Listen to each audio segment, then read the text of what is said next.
माध्यमिक न्यूज़ में आप सबका स्वागत है।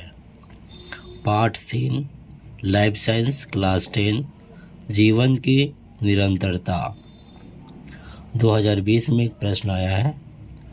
प्राणियों में माइटोसिस कोशिका विभाजन तथा मियोसिस कोशिका विभाजन में निम्न आधार पर अंतर लिखें। उत्पत्ति स्थल, गुणसूत्रों के विभाजन की प्रकृति, निर्मित कोशिकाओं की संख्या, मनुष्य के विकास के वायोसंधि काल में ज्ञान, इंद्रियों तथा हड्डियों में होने वाले परिवर्तनों को सूचित करें। 3+2 5 नंबर का। आते हैं प्राणियों में माइटोसिस कोशिका विभाजन तथा मियोसिस कोशिका विभाजन में निम्न आधार पर अंतर। पहला उत्पत्ति स्थल,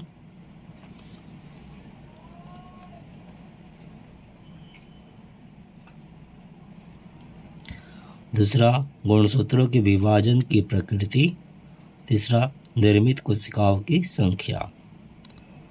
माइटोसिस कोशिका विभाजन, मियोसिस कोशिका विभाजन।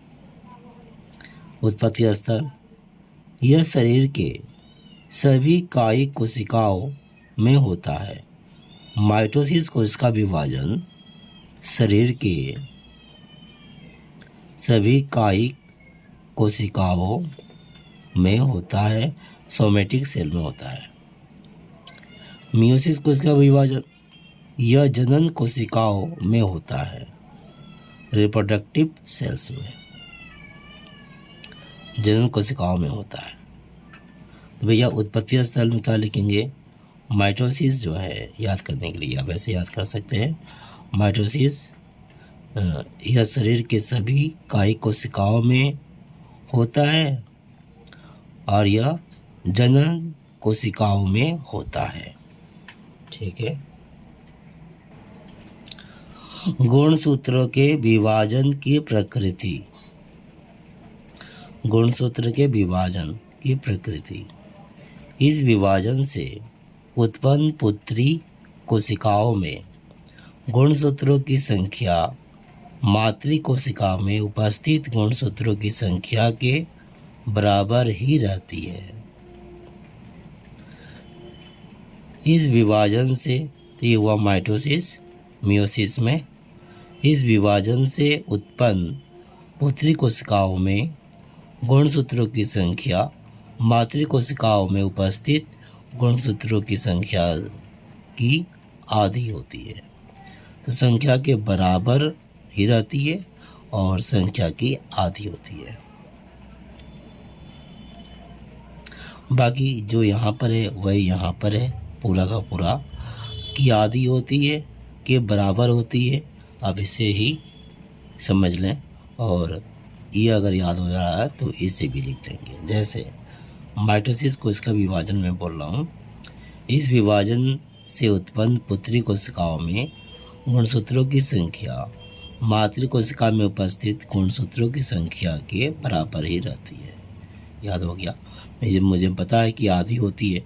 मियोसिस में कैसे लिखूँगा? ये लिखूँगा, इस विभाजन से उत्पन्न पुत्री कोशिकाओं में गुणसूत्रों की संख्या मातृ कोशिका में उपस्थित गुणसूत्रों की संख्या की आधी होती है, की आधी होती है। ठीक है।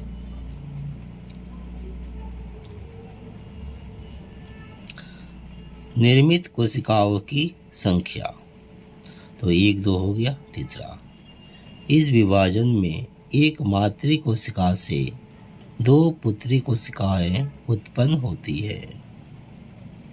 इस विभाजन में एक मातृ कोशिका से 4 पुत्री कोशिकाएं उत्पन्न होती है। तो यहाँ पर 2 पुत्री कोशिकाएं, 2 और यहाँ पर है 4।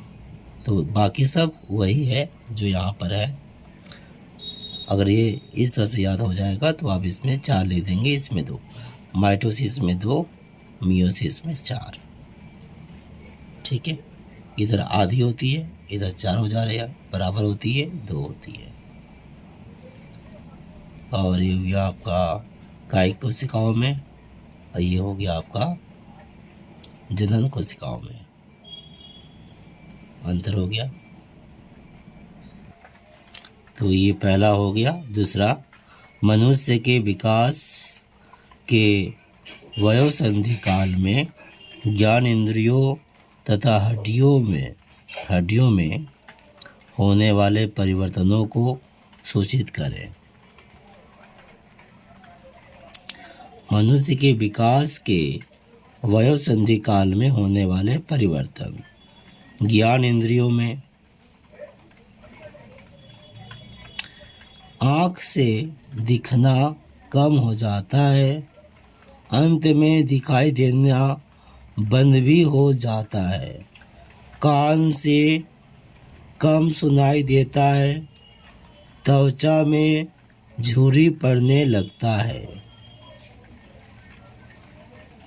हड्डियों में हड्डियाँ कमज़ोर हो जाती है, जोड़ भी कमज़ोर हो जाते हैं, जोड़ों में दर्द होने लगता है। इस तरह उत्तर पूरा हुआ। धन्यवाद।